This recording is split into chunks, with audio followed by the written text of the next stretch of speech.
Mr. Matthew Farber. Pleasure to meet you guys. How are you? Very well. Thank you for having me. Yeah, thanks for, first off, we wanted to say thank you for letting us come in today and interview you for the first episode of the podcast. Where are we, and why did you choose this place to kind of have this interview from your eyes? So this is our home here in Nichols Hills. My wife and I, we bought this place 4 years ago in November. Right.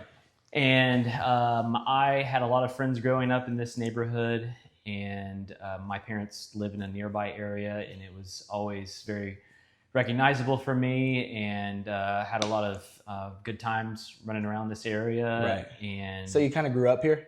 yes, we didn't live in the neighborhood per se, but close by, and I spent a lot of time here. Right. And so we, as a family, knew that it would be the right choice because of the community, and the homes are beautiful here and have a lot of history. And my grandfather was the fire chief at Nichols Hills Really? for 30 years, and Oh, so that's we have crazy. another connection to the city. And That was your grandfather? Mhm. So your whole family's been here? for the most part, yeah, around Nichols Hills Yeah. area. Oh, wow. For generations. Yeah, that's awesome. Well, just talking about your home, you were nice enough to kind of give us a good look around. When you have people come in here, do you have a lot of guests? So my wife and I opened our brokerage in 2020 and Oklahoma Luxury Homes, and we had the idea of starting out small with just the two of us and then expanding into our agents that we have now. But we also had plans for the future to grow into a brick and mortar location. Right. I And remember we we're talked still- about that. Yeah, we're still growing, and we're still in that developmental stage where we haven't reached that point, but our ultimate goal is to have a physical location. Yeah. So to answer your question, anytime that I'm meeting with a new or prospective client, we find a common ground, like a favorite coffee shop or restaurant. I usually like to treat people and just kind of pick their brain on what their real estate goals are. Yeah. So What about you personally? Do you have guests come over to your house a lot, or do you guys kind of keep it between the family? yeah, we offer it, but for the most part, people seem to feel more comfortable choosing a place that they're familiar with. Yeah. And we always offer, come by our house. You're more than welcome to. But Yeah, because you guys got to have a beautiful house first off. well, thank you. And it makes it convenient. We've got an access to the Yeah. outside right here Yeah, that's off sick. my office. But yeah, we usually do something within the community, like a coffee shop or a restaurant. And we have had people come to the home, and we do always have like a holiday or Thanksgiving celebration For like at the end of work the year. and things like that coming here. Yep. Yeah. So we do allow That'll be people to fun. come by, Yeah. and we welcome anyone at any point to our home. So what makes you we talked earlier about how you had a house down the street. What makes this home feel like home for you? So we were in a smaller home, 1,900 square feet. It was just my wife and I. And when our son Atlas was born in 2020, we also got a puppy. Yeah. King Kong, our Rottweiler. Yeah. And he's grown into a 125-pound, big ball of joy. Yeah, right? And so we needed new space. We needed a larger space. And we had looked for a number of months. And this house, it's a long story, but I can give you the short and sweet of it. Yeah. This house came on the market the day that my son was born. So just kind of getting started with you being in real estate, I'm sure you have all kinds of stories like this, getting right when it starts on the market and things like that. Right. So there's excitement. Yeah. There was history of people coming and going and looking at it. There was actually an offer on this home that got accepted. Yeah. And my wife was devastated because we were pretty close to making an offer or showing more interest. Right. And so the realtor spoke to me and said, we're under contract, but we'll call you. And I said, please give me the first right of refusal if something should happen. Yeah. And most people that work in Nichols Hills know that 9 times out of 10, maybe 9.5. What times is out of first 10. right of refusal? So Sorry. if, let's say, somebody should back out of the contract, Right. they give me the first opportunity To get into the house. to make an offer or, just to have the chance, the first chance. Right. And so as I was about to say, 9 times out of 10, deals in Nichols Hills always go through, it seems. Very few of those deals fall apart. Yeah. If they do, it's usually inspection related, usually not funding. Because of older homes? Yes, because of older homes, and a lot of people here buy and knock down and then rebuild. Yeah, I've seen that a lot now driving through. Very few. I shouldn't say very few. A lot of the homes do get remodeled, but also in the past several years, a lot of them have been scraped and then rebuilt. But back to my story. So the day that my son was born, this house hit the market. Yeah. Fast forward about 10 months, Yeah. and the house is still on the market, and it goes under contract. My wife was devastated. She cried to me for multiple days, if not weeks, about it. And you just have a baby. Yeah. So there's definitely some things going on. So we have a less than a 1-year-old, a puppy at home. You know, we just went through COVID. And so we're trying to work through it. And my wife's upset with me about this house. And we had zero plans of even listing our house. We hadn't even thought about selling it. We just didn't have any prospects. So about a month to the day goes by, and that other realtor called me and said, Matt, you're not going to believe this. They backed out. The deal fell apart. What? And so now is your chance to go and take a peek at the house. And if you're interested, we're going to put it back on the market. This is your first right of refusal. Oh, that's awesome. So we immediately jumped in the car, came over here, looked at it, and she said, it's still the home that I want and I envision for our family. Well, then that's perfect. That's all you needed. And so we knew that we wanted it. Yeah. And next step was we had to figure out how to sell our house that we were in. Right down the road, down the street to make it work. Yeah. Because we would be a contingent buyer that we would have to sell our house in order for it to work here. 100%. Because we were stair-stepping up the ladder. And so working with another family within the neighborhood on another investment property, I called them and I said, hey, our house, we need to sell in order to make this deal work. Yeah. You've never been in our home, but we've worked some deals in the past. Do you have any interest in buying our home right now as an investment? They came over the next day, looked at it, and they said, yeah, we agreed on a price. We were under contract. Everything was working perfectly smoothly. We went all the way to closing. And it was the Tuesday before Thanksgiving in 2021 that we closed on our old last house. Yeah. I literally walked the profit check from that closing across the parking lot to the next closing company. Deposited it for our closing the next day. For this house. On this house. Wow. Which was the day before Thanksgiving. It all worked out. Perfect transaction. Honestly, the way the stars aligned in the universe for that to happen was incredible. That's awesome. So you remember the beginning of the story. Yeah. It hit the market the day my son was born. Right. The day that we went under contract on this house was the day he turned one, his first birthday. Yeah. So I usually get chills. I didn't get chills today. Maybe I'm just nervous, but that story always brings like some emotion to it. No, 100%. And I definitely understand why. And then knowing how you were talking about how Atlas and Orion things line up, that's a lot of coincidences. That's awesome. Yeah. So as I mentioned earlier, my wife picked our children's first names. Yeah. I picked the middle names. Yeah. And it made it easy for us because we were able to incorporate what we wanted in both of them. So what's the middle names? So it's Atlas Royce. Yeah. Royce was my dad's middle name. Yeah. And also my grandfather's first name. Oh, yeah. And Orion's middle name is Ella, which is short for Elizabeth. Yep. But in Polish, which her family's Polish, is Elżbieta. Yeah. So incorporated her family into it as well. Do you speak that at all? You said that pretty fluently. Very, very little. Her family has spoken quite a bit of Polish in front of me, and so I picked up on a few things here and there. We went to Poland for our second anniversary. And that was beautiful, I bet. It was amazing. Yeah. And Victoria, she's pretty fluent and can speak pretty well, but I got a kick out of it. Everywhere we would go, someone would seat us at a restaurant, and they would look at me, and they would look at her, and they would start speaking Polish to her directly. Yeah, of course. Somehow they knew that she was, native to the land. Although she was born here, but it's just funny how that transpired. I know you've got a lot of cool stuff going on here. For people who really don't know you, how would you describe what you do? So I would say on a regular business-like day, my routine is real estate and oil and gas. Right. So I pretty much wear two hats, and I treat both of them as a full-time job and position. So like I mentioned, we opened our brokerage in 2020, and we have a team of 6. And on a regular basis, I'm checking in on my listings, checking in on my clients, looking for prospective properties for my clients and future prospects. Right. And I also work in the oil and gas industry to help supplement my income and just to stay relevant. grandmother on my dad's side owns some minerals, so I help manage that portfolio. Do you? And it's a great way for me to keep relevant in the industry. Right. I've got We've got some questions about your background in that too. Sure. So I pursued my CPL certification in oil and gas, which is the highest accreditation you can get from the AAPL. And so I maintained that and just, stay current with the industry to not only help make some money, but also to help advise my family with their interests. Right. Well, just kind of getting started about you, we've kind of gotten a good overview, but tell me about where you came from and what kind of shaped you early on.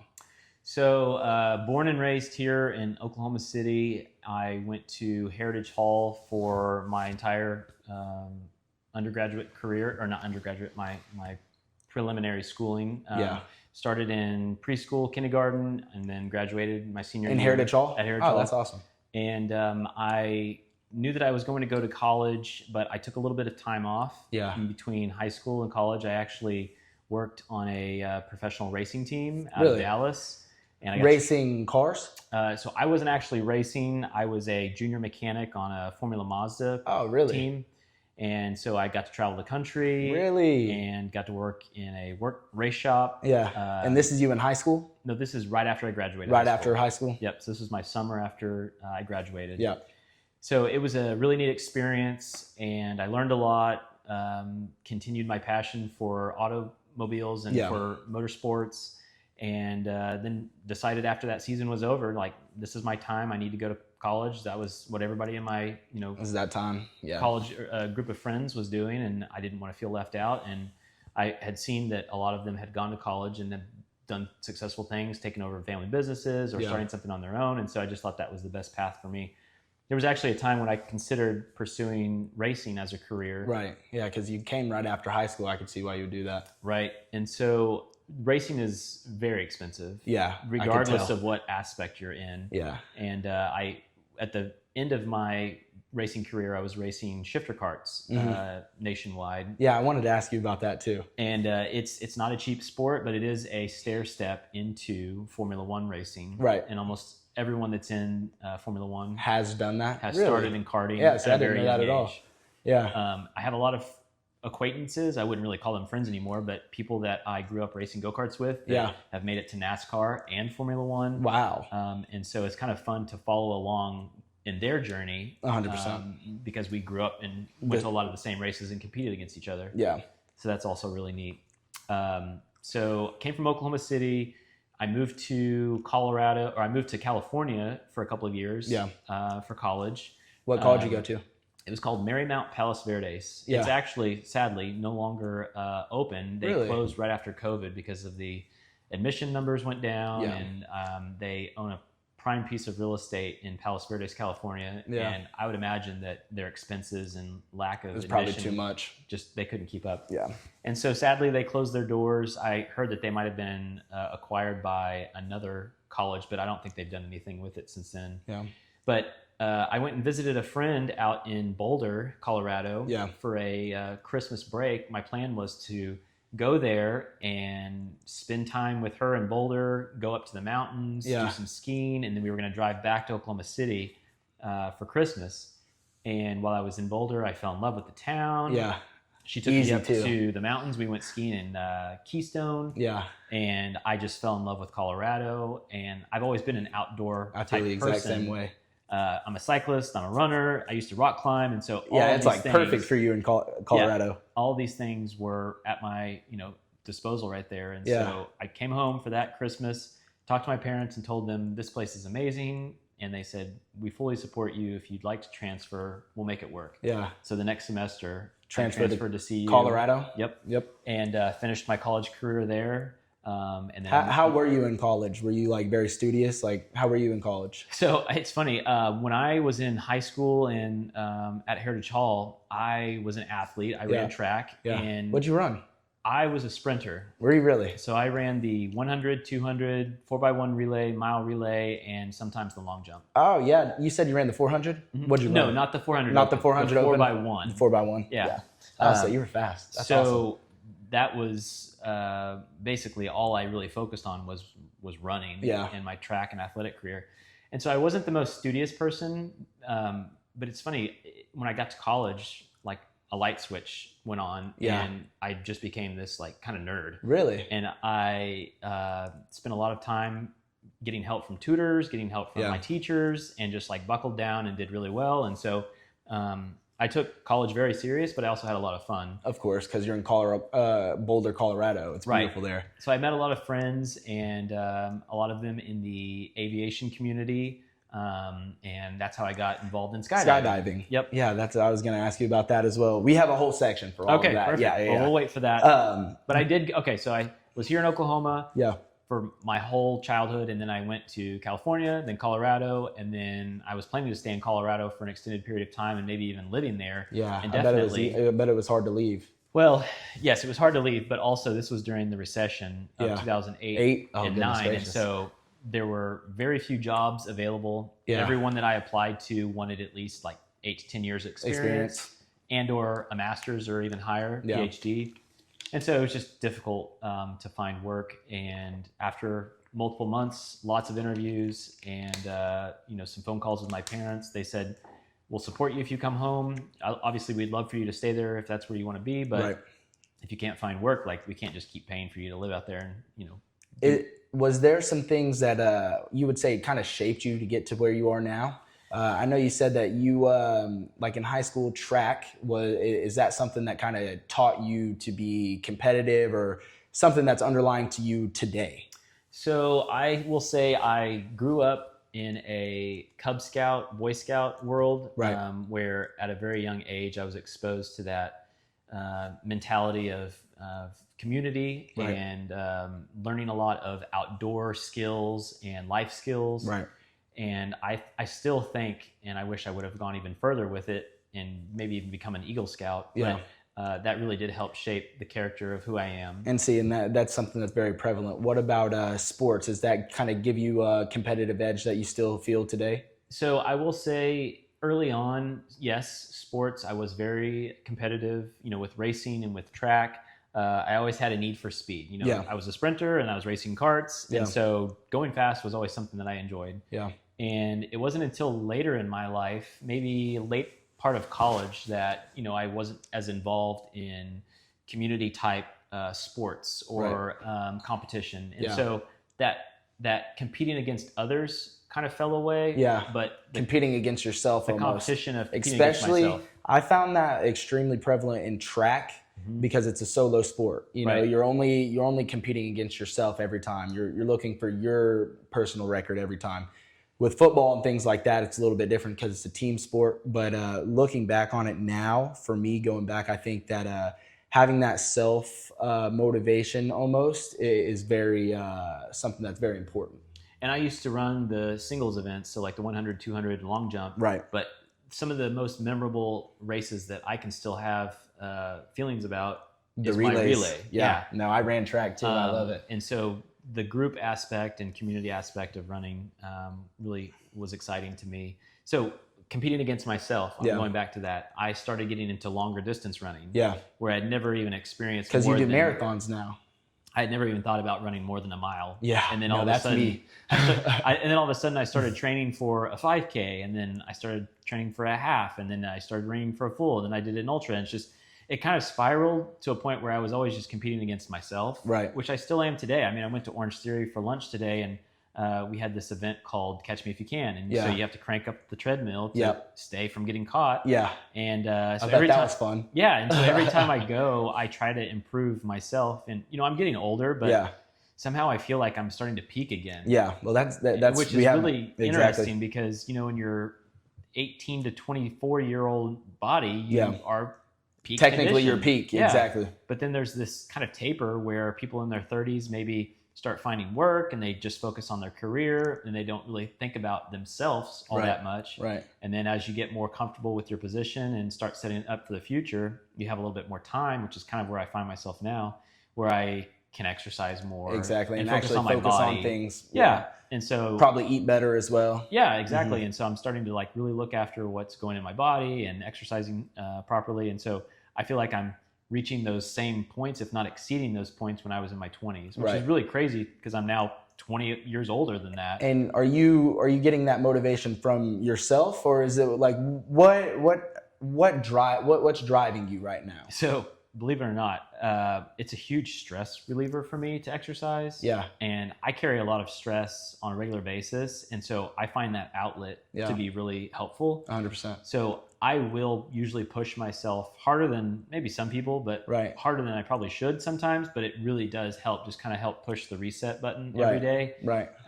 which makes it easier for me to sleep at night, 100%. get full rest for the next day, and clear my mind. Yeah. And so I think the motivation kind of comes within myself. Right. So keeping on that same thing, as far as growing up, I know everybody kind of has those moments in their life where it drives you when you look back on it. I know we've talked about drive a little bit, but what's one memory that still drives you today? Something that you went through that is still pushing you to be better? So there have been milestones within my life that I can look back on and appreciate. One is going through the college experience Right. of really pushing myself to excel. Graduating from college, I know for some people it's just another stepping stone, but it was a big accomplishment for me because high school was, difficult because of the things that I had going on in the sports industry or the sports career, but Right. Really appreciating what I had accomplished in that 4.5 year period. Because you really locked in. Yeah. Yeah. Because I was 100% independent. I lived out of the household. I wasn't under my parents', umbrella anymore. And Right. Just becoming an individual and learning life skills. Mm-hmm. I've considered myself an independent once I left the house for college. Do you? My parents have always said he's very independent because I don't lean on them a whole lot. Right. And And that's been you since you were young too. Right. Right. And I've also figured a lot of things out on my own. Do you have any brothers or sisters? I have one sister. She's 5 years older than me. Yeah. And we had a pretty good relationship growing up, but the 5 year age gap, Yeah. you don't spend a whole lot of time. Do you with think someone that that's much older. why you're probably like that? Is because you had to? That's probably a big contributor to it, but also just the longing for, if I want something done right, I'm going to do it myself. Yourself. Yeah. And I've always kind of believed in that. Yeah. And it's true. One thing that my wife always comments on is she has phone hesitation. Like, she doesn't like cold calling people. Right. I can tell that you're very good at cold calling Yeah. people. You've No, told me that it's- before. Yeah, it's something I don't really worry about too Right. much. And so I've always never been hesitant or afraid to jump on the phone or to have a conversation with anybody. 'Cause, I don't have that, inability to do so. Exactly. And so anyway, becoming a more independent person through college is one thing that really stands out. Getting my pilot's license was also a big accomplishment Yeah, that that's pretty cool. I'd always strived for. And the day I graduated and soloed Yeah. was really cool. I've actually got my shirt and my picture over here from the day I that's soloed sick. Yeah. right before Thanksgiving 2015. Yeah. So that was another big accomplishment of mine. Yeah. And of course, getting married. That's a big one. It's a huge one. Welcoming our son and daughter into the world. These are all big milestone moments that I look back on and really appreciate where I've come from. This next one's where we're going to start getting a little bit deeper. Okay. So what's the single hardest thing that you had to overcome when you're growing up?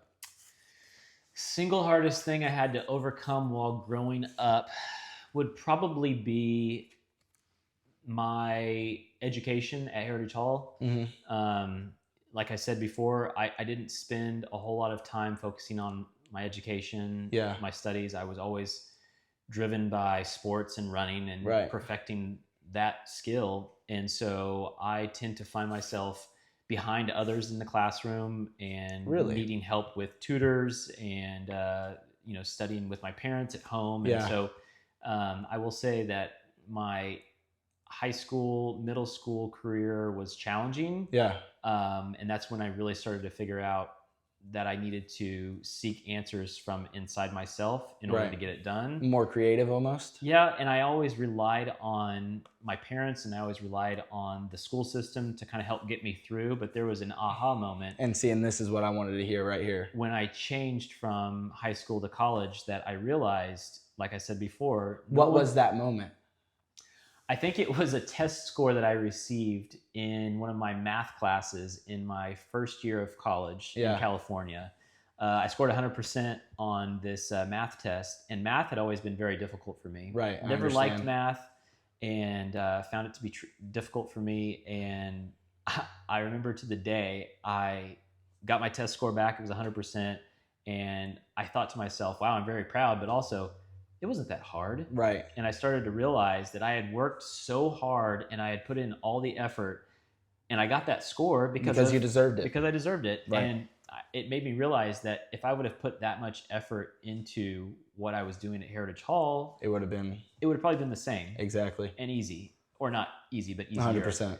And so I realized that you really do have to put in the effort. You really have to put in the time in order to get the results that you're looking for. And that's where it was. You saw a moment of positive that you did it, and then after that, you know you can do it again. Right. And so that's really what set the tone for the rest of my life. And I contribute a lot of success out of that because I knew that if I worked hard, I could achieve basically anything. 100%. And not to be that I've found myself to be complacent, but my wife, she's great about this. She always reminds me, like, you need to keep challenging yourself. And that's very true. Keep finding what's next and go for it. And that's why I asked about the AI classes is I always want to keep evolving and finding something else that's going to educate me and keep pushing me to strive for more. Because if you don't, you kind of become lackadaisical 100%. And everything starts to atrophy. And so I don't want that to happen, and I want to continue to keep growing, spiral in that direction.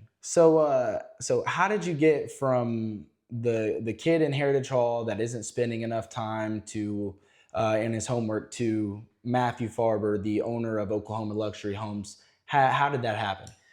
So I had zero idea what I was going to do when I was in high school. And in high school, they start to prepare you for college, and they start telling you that if you're going to be a doctor or a lawyer, you need to start heading this path, and you start taking these classes. And I had zero idea what I wanted to do. At the time, I was still racing go-karts nationally, and so a lot of my focus was racing. Yeah, I was a Formula One junkie. I was always watching and aspiring. And so the day graduation came, I had all of my friends in my class headed off to college. They had plans. And so I decided I'm going to do my own thing. That's when I worked on the racing team. Yeah. And it wasn't until later I decided that, in order to probably succeed in life, I needed to get a college degree. Right. And so I didn't have any interest in real estate. At the time in college, I was just trying to figure out what it is that I enjoyed doing. 100%. I feel like a lot of people in that stage are in the stage that you're exactly talking about. So I started off with business and thought that was for me. And I took a couple of semesters of it and realized that I took an elective, which was geology. Yeah. Fell in love with it. It was a perfect place to be studying rocks because you're right there at the edge of the foothills in the mountain. And I always thought the field trips were fun. It was a very interesting topic. Yeah. And just knowing about your history of your Earth was always really neat. Oh, yeah, that's especially cool. Fossils. Yeah, and you're dinosaurs. in California too, aren't you? At this point, I was in Colorado. Yeah. But yeah, even still. Yeah. And so that always interests me. And it wasn't until my senior year, I took another elective, which was cartography, that I got into map making, which I also really love. Is that what cartography is, map making? Mm-hmm. Okay. And so I dabbled in both geology and geography, cartography. Yeah. And thought I wanted to graduate and maybe go work for like Google or Bing, building these maps. And that'd be interesting. I thought that was going to be my career. And, I applied to all these different companies, and I also applied to oil and gas companies because geology works correlates hand in hand with it. Yeah. And I had a lot of friends from home whose family had been in oil and gas, and I just thought maybe I would have a shoe in, applying. So I ended up coming back home to Oklahoma, and it wasn't until I met my wife and her family that I realized real estate was always a good thing to be involved with. Right. And her family's owned rental properties and had investments, and her dad was my broker for several years. I remember us talking about that. And so I learned a lot from him and realized that we needed to invest in real estate and own real estate because almost every successful person in this world, their portfolio consists of Owns real estate. real estate, 100%. whether it's commercial, residential, or a combination of both. So it really wasn't until very later on in my life, after I was married, that we decided to shift our focus into real estate. Yeah. And we went head first, and we opened our brokerage, and have been building our team and working to market ourselves and grow our business. So that moment right there, where you said you dove in, what was that moment? And like, did you have to have a conversation with your wife? We're about to do this, and I'm sure that's something that you guys kind of had to talk about a little bit. And like, did you have money to begin with? What's going on when you're going in there right there? So the ebbs and flows of oil and gas was always very uncertain. And I had been in oil and gas since 2010. And actually I met Victoria, my wife, Yeah. through oil and gas as well. That's another fun story later. Yeah. But she encouraged me that someone needs to take over the family business. Right. And when my parents are ready to retire or move to, a secondary home, they're going to need someone to know the industry and to help manage their properties. Not only was it helping them, but also us learning the industry 100% for us to invest ourselves. Yeah. And so I think the aha moment came when no one else in the family sparked an interest or showed any interest in learning real estate. Right. And Victoria and I had some spare time because we were without kiddos, without a dog, Right. and we were just kind of selfish and traveling and spending time together. And she said, "Let's do something. Let's get our real estate license, and at least have that so we know what it is that my dad and my family do." Yeah, that's awesome. And so we went through the real estate class together. Yeah. We took our tests together. We both passed together, and we joined her dad and learned a lot more, introduced to a lot of different banks, a lot of different people, made some connections, and started investing ourselves. And then it wasn't until 2020 that we realized we want to continue this journey. We want to do it.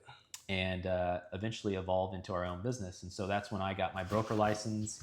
So at that point, you've kind of had some transactions previously, had some money built up, and then you're like, okay, let's make a brokerage out of this. Right. So we had a few years of transactions and experience under our belt, and I had a conversation with my father-in-law and just told him what our plans were, and he nothing but supported us. And so I branched off and started our team, and then we just kept evolving to who we are today. It seems like your wife pushes you pretty well. Yes. Do you think it's pretty important to have what do you think about that? Like as far as your marriage go, do you think it's important to have somebody that pushes you to be better? Absolutely. So we have a very good communicative relationship where we talk all the time. Right. And I think that's very key, is just making sure you always have a dialogue and an open dialogue all the time. And one thing that she does is she always strives for me to excel. Right. Whatever it may be. If I'm planning to do another marathon, she's telling me you need to go train. Yeah. If it's a bike ride that I'm going on, she's saying that I should do the next big loop to make it, another 50 miles. I mean, she's always been really great about pushing me in a direction that will not only help us financially, but also help make me happy. If you were to tell somebody that was in my position that I don't have a girlfriend, I don't have a wife or anything like that, some qualities of a woman that you would think would be a good person to grow with, what would those qualities be? So beauty? No, I'm just kidding. No, right? So, I mean, of course, attraction is one good thing. Let's call a spade a spade. But one thing that really drew me to my wife is her ability to always make me laugh, right, and always make me feel appreciated. Right. So something that she always very early on did was just show recognition for accomplishments. Right. And always made me feel good about myself. 100%. And it continued to push me into doing more success. Even without her trying. Right. Exactly. Because I knew what it would feel like getting that recognition from 100%. her. And what better person to get a praise from than your wife, your companion. Exactly. So that's something that has always built our relationship into what it is today. So she probably was a life-changing moment when you met her. Yeah. And it's funny. So this probably sounds cliche, but when people say when you meet someone and yeah, I'm a firm believer. It's 100% true. And the moment that she stepped into my office to deliver some folders one day, we struck up a conversation. Yeah. We had a similar interest at the time. She was also doing the Thursday night pint runs at Yeah. Red Coyote. And I told her that I would join her, and we ran together, and then we ended up having dinner at Republic, and it just kind of spiraled Boom from there. after that. And so, it's interesting how we met, and then also organically, and then we also had so many mutual friends that we didn't even realize. Crazy. Yeah. Her childhood friend and my good friend had been dating for like the last 8 years on and off, and we had never crossed paths, which was crazy because we would spend so much time with each other. Right. So it was funny after the fact that we started dating that everyone realized the connection. We've been hanging out in the same groups this whole time. Yep. Kind of going back to where we were, this is something that I've really been wanting to ask you. Like, what are some of the initial barriers that people, when they're trying to break into the industry, what are the initial barriers that typically happen? And then if you can kind of branch off and tell what happened to you, I'm sure you have some horror stories when you first came up, and then how you avoid them going forward. So nothing in life is easy. And I realize that every direction that you go in your career, there's always going to be some sort of a hurdle. Right. And working around those to figure out each problem and finding a solution is really what sets you up for success later down the road. Right. Too many people, I think, today find any sort of complication and they start to give up and they have doubt. Yep. And I do a lot of reading with other inspiring people and their stories, and they always repeat themselves by saying, if you don't believe in yourself, then you're setting yourself up for failure right away. Yeah. And that's another thing that my wife is really good about, is reminding me that you can't have any doubt, you can't have any negativity. Yeah. You always have to think positively, right, and believe that whatever it is you're doing, you're going to succeed. So before you even get into the industry of real estate, step one is to make sure that you believe in yourself. Right. And I feel like that's with anything. But then now you believe in yourself, you and your wife, y'all just had the conversation. First property, like what was going on in that time? Like when you were there, what were you facing? So a little bit of the fake it till you make it moment. Right. We really didn't know what we were getting ourselves into. And my father-in-law was basically taking the reins and showing us who to talk to, what to say, right, what income to report. And I was a 1099 contractor. And so I, on paper, appeared to make very little money, right, which is the way my CPA has advised me. Yeah. But when it comes time to meet, Mr. Banker, they want to see that you make $1 million a year. 100%. And so I had to be very creative, and they had to come up with some strategies to help make it work. Yeah, that first initial one. In those moments, yes. But I will say, my father-in-law, he gave me so much advice and probably saved me a lot of headache figuring it out later. Right. That you can use a lot of the bank's leverage and money, right, to help you succeed without any cash coming out of your pocket. And it wasn't until later on in my investing career that we figured out how to do that, how to do it, who to talk to, right, create those relationships early on, season those relationships to make them long real, lasting. Exactly. And again, it's very true. You can invest in real estate and own multiple rental properties without having a whole lot of cash out of your pocket. Right. And the way we did it was using our home as collateral, right, and taking out a secondary loan. And a lot of people might have it's kind of a risk, isn't that? Yeah, a lot of people might have arguments that it's risky, and that if you were to default on your loan, then you'd be liable for losing your second home. Yep. But as long as you strategically work the deal in a way where you're always going to be finding a tenant, you're always going to have a marketable property that looks good and has good tenants coming through, and it's not vacant, you really don't have a whole lot to worry about. And then as you cross collateralize those properties, those investment properties, you can then remove your primary home from the equation, which takes a lot of liability off of your primary house as well. 100%. It gets pretty technical when you get into there. Yeah, and so figuring out those deals with my father-in-law and with meeting the bank, and then again just working through and fumbling through these rental properties really helped set myself up for the knowledge base that I have now, not only for my own investment deals in the future, but advising others about how to go about it, Right. and helping them avoid some of the pitfalls. And See, headache. and that's what I'm wanting to. That's what I'm wanting to find out. When my real estate dabble was very short, but I did try, and I cold called some people. That's probably helped a little bit with the with me not caring too much. But so when I first tried, I found a really hard time actually finding the customer. So is it harder for you to find the customer, or is it harder for you like to sell the home, if that makes sense? Buying the house versus selling the house, like where would you start? Okay, so when we had breakfast, I had mentioned my sphere of influence. Right. And I will say the sphere of influence in anyone's realm is probably the most important thing for you to develop, and to develop early on, Right. and then keep for perfecting. Right. So I have a group of friends, a group of colleagues, relatives, neighbors that I've worked with in the past, excuse me, and I've also trusted for repeat business. Right. And so getting your name out there and meeting people, getting a little bit uncomfortable, Of course. mailers, personal letters, Yeah. just phone calls, Doing the work. handshakes Yeah. at kids' birthdays, Yeah. anywhere you can present yourself and sell yourself Yeah. has always worked for me. Right. And I think as long as you have a sphere of influence, or you create a sphere of influence, Right. and also make connections with whichever avenue you decide to take with the bank Mhm. or with a lender, Yeah. is also very important early on. And I always try to tell people, get involved in real estate as early as you can. Right. Right out of college, I bought my first house over in the village. Practically, how does somebody do that?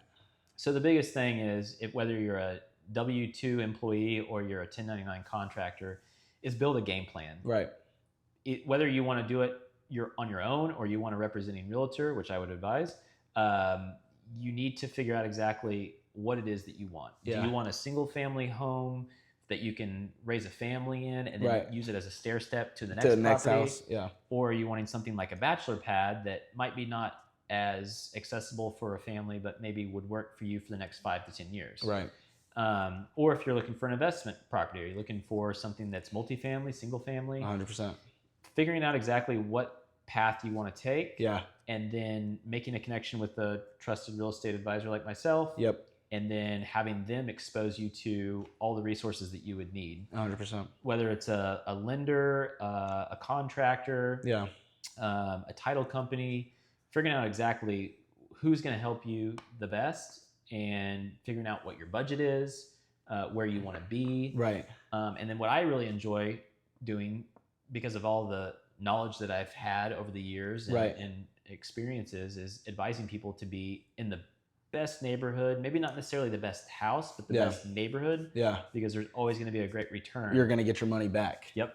And so I have people that will tell me, "Oh, I really want to be in this neighborhood," and I'll say, "That's great. We'll look at the homes and compare the ones that are on the market, and then I'll Right. say, what do you think about this house in this neighborhood?" And they're like, "Well, it doesn't look as good." Well, But you have a better. let's look at the resale. Exactly. In 10, 15 years, this one might be worth 3 times as much than this one over here, and you can put more money into this one to make it the way you want. Mm-hmm. So it's been fun That's awesome, right to there. enlighten Yeah, people That's awesome. and show them what the market can do depending on the area. Right.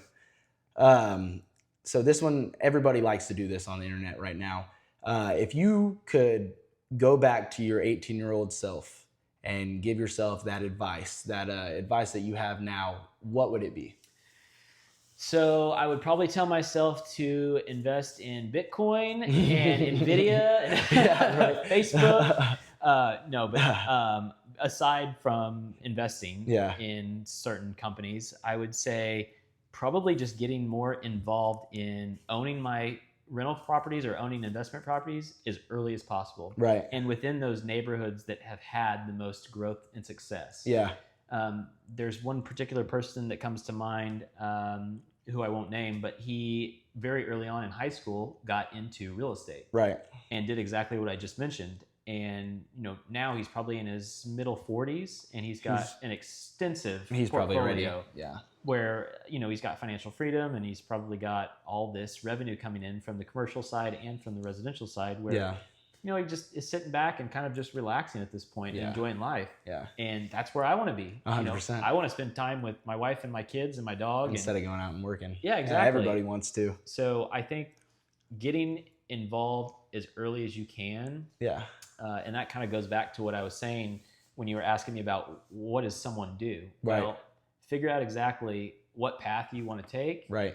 And get after it. Yeah. Don't wait. Yeah. And so I talk to people who live in apartments, which is fine. I know there's a lot of people that don't have credit. Right. That might need a transition into living in an apartment before they buy their first home. 100%. But I always try to tell them or advise them, look at what you can afford right now as far as a home compared to an apartment. Right. And how much equity you could build in a short period of time in that home as opposed to an apartment. And so it starts to make sense. Yeah, because you're just throwing that money away when you think about it that way. Absolutely. When you start showing them the real numbers and exposing them to the truth, they start to come around and realize, yeah, I agree with you. Yeah. I should be doing that. And so I wish that I would have started earlier. I tell people all the time, like when I have new customers come in, I tell people that I feel like you're talking yourself out of getting a new car. It's a lot more doable than you think. Do you think that that's steady and true with the real estate investment side of it? So when it comes time for someone to buy, whether they go headfirst into like the perfect rental home, right, or the perfect first home, they want maybe like the most clean, glamorous, chic, polished home that they can find for their price point, but that might not necessarily be in the right area. Right. And that was something that kind of caught me. Is I wanted to be in my old neighborhood that I grew up in, which is the Village. Right. And there was a home that came up on the market, and it was a great first house. I still love that home. And it was almost move-in ready compared to some of the others around this area. Especially, And looking back, I wish I would have pursued some of the homes in this neighborhood at the same time, because by the time I sold my house, like 7 or 8 years later, the prices here were like more than double, almost triple. Yeah. And it was almost around the same price, but I would have had a little bit more sweat equity in a house here. Because you had to build it up a little bit more yourself because you don't have that much money. But all that money you put in, you'd be able to get it right back out. Exactly. And you would have been able to enjoy it the way you wanted to. So like we got the house tour earlier, and I saw that you're a Porsche guy. What about the brand or the experience connects with you personally? So very early on as a kid, I had always shown an appreciation for fast cars, for motorsports. I always watched Formula One, and while I was racing, I always had exposure to racing events. Yeah. And especially when I worked on that racing team, I would travel around to these IMSA races, and there was a lot of Ferraris, Lamborghinis, Jaguars, Porsches, and seeing them firsthand and what they could do and how they would sound and how they looked really just drove me to have a passion for those specific cars in that shape. And there's so many commercials out there. There's still one in particular I remember of a kid sitting in the classroom daydreaming about a 911. Yeah. And it's the same generation as my silver one. That was you as a kid? Yeah. He shows up at the dealership and he wants to see the new 911, and he sits in it and he can barely see the steering wheel. And at the end he says, "Can I have a business card?" And he says, "I'll see you in about 10 years. Yeah. That's hilarious. That literally felt like me. Yeah. Having that passion for these cars and just the lines and the body shape. And so the moment I knew I needed to have one, was around college. Yeah. And again, going back to wishing I would have bought real estate early on. Yeah. I wish I would have bought Porsche early on, because there are so many models, as you might know if you follow the market, have skyrocketed over the last 10 years. Porsches are one of the only vehicles that go that way, aren't they? So a lot of them appreciate. Yeah. Some of them appreciate a lot more exponentially than others. 100%. I still kick myself. There was a Coffee and Cars that I went to in 2015 or 16. Yeah. And a guy had a 964 for sale for $44,000. Yeah. And that same car today, around the same mileage, would be around 110 to 130,000. Oh my goodness. So I really beat myself up on that one. Yeah, I missed out on that one. But I mean, in hindsight, you just never know. You never know. But yeah, I have a passion for cars, and especially for Porsches. As you saw, I've been restoring the Targa, the 87 Targa. I didn't really go into a whole lot of detail about that car, but a friend of mine, his mother had that car in her garage, Right. and he had done a photo shoot at her house, and I caught the tail end of the bumper and the wheel. Yeah. And the Fuchs wheels are hard to miss. And so I wrote him a message and I said, hey, what's the story on the Porsche at your mom's house? And one thing led to another. It was inherited by her or her dad. He had passed away. What year is it? 87. 87. So he bought it brand new. Yeah. And it had traveled a few different states before making its way to Oklahoma. But she had just basically been letting it sit, and she would drive it every so often. And she was ready to sell it. Yeah. She wanted I don't know if she bought anything, but she still wanted to get like a old muscle car. Right. And she wasn't done yet. So when I went and looked at it, I told her, what my plan is. My plan is to restore it, to drive it, to enjoy it, then to pass it on to my kiddos. Yeah. So we negotiated a deal, and now I'm restoring it. That's awesome. So you've done skydiving, racing, marathons, scuba diving, I think I saw. Yep. What does that give you that everyday life doesn't give you? So I guess you could call myself an adrenaline junkie. Yeah. At one time, I was jumping out of airplanes, sometimes 20 jumps a day. So I was very involved in the community and in aviation. But I've slowed down, not necessarily like lost my edge, but with kiddos, I don't have as much time. 100%. To jump out of a plane. Yeah, to go find an airport that will throw you out of an airplane. But I have found enjoyment and seek thrill through other avenues. Yeah. I have a really good running group community that I run with, and we've been doing a lot of speed training and getting that like quicker lap time, running at the track, doing 5K training. So I still have a lot of like speed in my life. Right. In the Porsche community, which I'm involved in, we will do rallies. Yeah. We'll go drive to these destinations and get to drive spiritedly, which is fun in a controlled environment. So I still find those places to go fast and enjoy the excitement in life. It seems like, I've kind of asked you this earlier, but it seems like when you start something, you don't just do it once or twice or three times and kind of kick it to the curb. You're one of those people that once you start something, you're going to do it. You have 750 skydives, the kart championship, your own luxury real estate business. So is that hand in hand?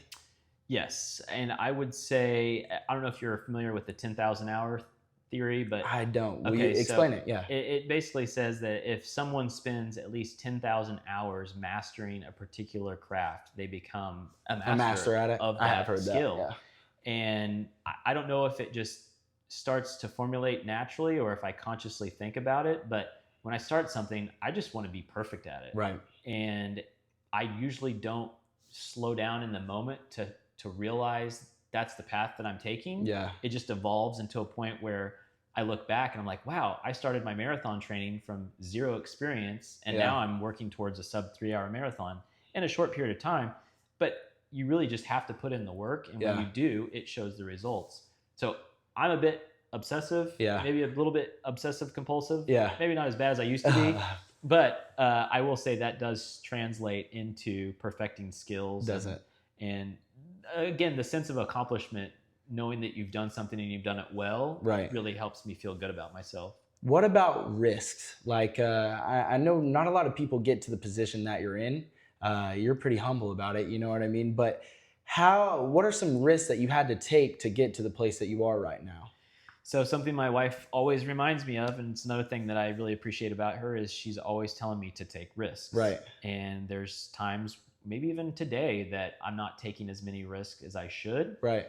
And, you might watch a lot of social media videos of people on the street finding billionaires or millionaires and asking them, like, what advice do you have? Right. Well, they always say the same thing.